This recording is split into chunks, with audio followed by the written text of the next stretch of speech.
خدا کہتا ہے کہ میں تمہیں ہر طرح کے دور میں، چاہے وہ برے سے برا ہو، چاہے وہ مشکل سے مشکل ہو، چاہے وہ جو بھی ہو، میں تمہیں سکون دینا چاہتا ہوں۔ خدا خود کہتا ہے کہ میں تمہیں پیس دینا چاہتا ہوں اگر تم لینا چاہو تو۔ اس دنیا میں آپ کو پتا ہے ہر ایک چیز کے ایک آفر ہے۔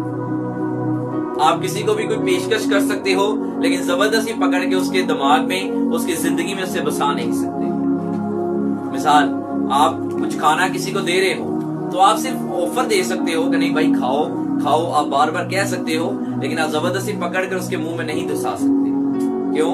کیونکہ آپ کو پتا ہے نہیں، یہ بیڈ مینرز ہے۔ اسی طرح خداوند بھی کچھ چیزوں میں یہ دیکھتا ہے کہ میں تجھے سکون دینا چاہتا ہوں، میں تجھے برکت دینا چاہتا ہوں، میں تجھے بڑھانا چاہتا ہوں، کیا تو لینا چاہتا ہے؟ اور آگے سے جب انسان کا رسپانس آتا ہے ہاں یا نہ میں، تب خدا اسے دیتا ہے۔ اور ایسی بھی بات ہے کہ ہر شخص کو اگر کوئی آفر دی جائے اچھی، کہ اگر ایک غریب ہے اس کو کہا جائے بھائی ہم تجھے برکت دیتے ہیں پیسوں کی، اگر کوئی بیمار ہے تو یسوع کہے میں تجھے شفا دیتا ہوں، اگر کوئی دکھوں میں ہے تو یسوع کہتا ہے میں تجھے دکھوں سے نکالتا ہوں، اگر کوئی روگوں میں ہے تو یسوع کہتا ہے میں تجھے روگوں سے نکالتا ہوں، کیا تم نکلنا چاہے گا؟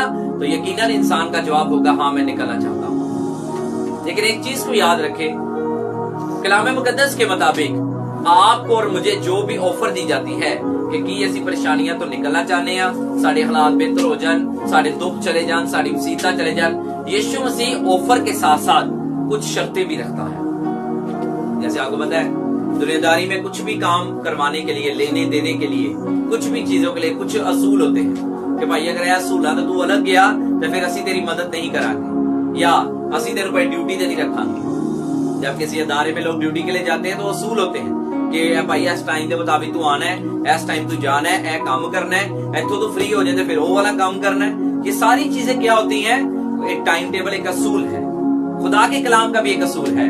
خدا آپ کو اور مجھے فلی ٹاسک یہ آفر دیتا ہے کہ کیا آپ اپنی زندگی میں سکون حاصل کرنا چاہتے ہیں؟ لیکن خدا ساتھ ایک شرط رکھ دیتا ہے کہ اگر تو سکون لینا چاہتا ہے، اگر تو خوشی لینا چاہتا ہے، اگر تو اپنی مشکلوں سے نکلنا چاہتا ہے تو ہاں میں تجھے ایک آفر دیتا ہوں، کیا تو اس آفر کو لے گا؟ اگر تو لے لے گا تو میں تجھے سکون بھی دوں گا، اطمینان بھی دوں گا، اگر تو نہیں لے گا تو میں نے کچھ بھی نہیں دینا۔ مثال، ایک چیز ہے اگر اس کو خریدنے کے بعد ایک آفر ملتی ہے تو اس کا مطلب پہلے اس چیز کو خریدنا پڑے گا۔ آپ اور مجھے مل جاتا ہے جی فلاں ایک چیز کو اگر ہم خریدیں گے تو اس کے خریدنے کے بعد ہمیں جی کوئی بھی چیز الیکٹرانک مل جائے، کچھ بھی ایسی چیز گفٹ کے طور پہ مل جائے، لیکن ہوتا کیا پہلے ہم نے چیز کو خریدا۔ یشوع مسیح بھی ایسے ہی کہتے ہیں کہ کیا آپ سکون کو حاصل کرنا چاہتے ہو، لیکن اس کے لیے تمہیں کچھ خریدنا پڑے گا، اور وہ خریدنا پیسوں سے نہیں ہے، وہ خریدنا سے کوئی ہڈی کوئی پتھر توڑنے والی محنت نہیں ہے۔ میں نے اپنی زندگی میں ایک چیز دیکھا ہے، انسان کے جو جسم کی ضروریات کے لیے جو اپنے کام کاج کرتے ہیں وہ زیادہ محنت اور دکھ سے بھرے ہیں۔ صحیح گل ہے، جسم ٹوٹ جاتا ہے، جسم رہ جاتا ہے، جسم ایسے ہو گیا، جسم ویسے ہو گیا۔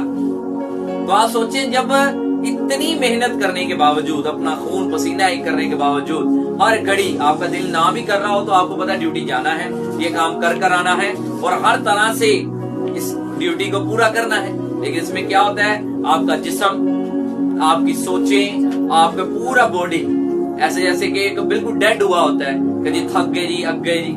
لیکن کیا ہوتا ہے کہ یہ کرنے کے بعد ہی آپ اپنی جسم کی کچھ خواہشات کو پورا کر پاتے ہیں۔ لیکن یشوع مسیح آج کیا کہتے ہیں کہ میں تمہیں ایک صحیح رستہ بتاتا ہوں اگر تو اپنی زندگی میں سکون حاصل کرنا چاہتے ہیں۔ سکون، آپ کو پتا ہے سکون ہے جو اندرونی دل کا ہو، ذہن کا ہو، گھر کا ہو، یہ ایک ایسی چیز ہے کہ جس کو دنیا کی کسی چیز میں نہیں پایا جا سکتا۔ شاید آپ کا بھی یہ تجربہ ہوا ہو کہ خدا نے جن کو پیسے کی برکت دی ہے ان کے پاس اور بہت سے دکھ ہیں، جن کے پاس اور دکھ ہے ان کے پاس شاید پیسہ نہیں ہے، اور جن کے پاس شاید پیسہ بھی ہے، بیماری بھی کوئی نہیں، ان کے گھر میں ہی بہت ساری فساد ہے۔ اس روزمرہ زندگی میں آج دیکھیں یا پہلے دیکھیں، کسی نہ کسی گھر میں کوئی نہ کوئی ایک کمی ایسی ہوتی ہے۔ ایسا کبھی اپنے آپ کو مایوس نہ سمجھا کرو یا منوس کہ جی ساڈی غریبی شروع تو ہمارے ساڈے اتنے سارا انج ہو رہا ہے۔ نو، جن کے پاس پیسہ ہے ان کی کچھ اور مصیبتیں ہیں، برکت نہیں تو شاید ہم دوسروں سے کم تر ہیں۔ بائبل میں لکھا کیا تم سکون حاصل کرنا چاہتے ہو؟ خدا کہہ رہا ہے کہ میرا جوا اپنے اوپر اٹھا لو, میرا جوا اپنے اوپر اٹھا لو اور مجھ سے سیکھو تو پھر تمہیں سکون ملے گا. جوے کو انگلش میں کہتے ہیں یوک. وہ جوا کیوں لگایا جاتا ہے؟ تاکہ دو کی ایک تو پاور بڑھ جائے, تاکہ زیادہ محنت کر سکے, اور دوسرا یہ الگ نہ ہو سکے. آپ میں سے اکثر لوگوں نے یہ دیکھا ہوگا کہ جب بیلوں کو پہلے دور میں جوتا جاتا تھا, اب تو وہ ہے ہی نہیں, اب تو وہ ٹائم نہیں ہے, لیکن جب پہلے جوتا جاتا تھا تو جو دو بیل ہوتے تھے ان کے اوپر ایک لکڑی کا وہ سنگ ٹائپ بنا کے لگایا جاتا تھا, جس کو جوا بولتے. تو یسوع مسیح کہتے ہیں میرا جوا اپنے اوپر اٹھا لو اور مجھ سے سیکھو, کیونکہ میں حلیم ہوں اور دل کا فروتن, تو تمہاری جانیں آرام پائیں گی. انسانوں کو لکڑی سے نہیں باندھا جاتا. خدا کے کلام کے مطابق جو روحانی جوا ہے, جس کے انڈر رہ کر ہم لوگ سکون حاصل کر سکتے ہیں, وہ ہے فرما برداری کا.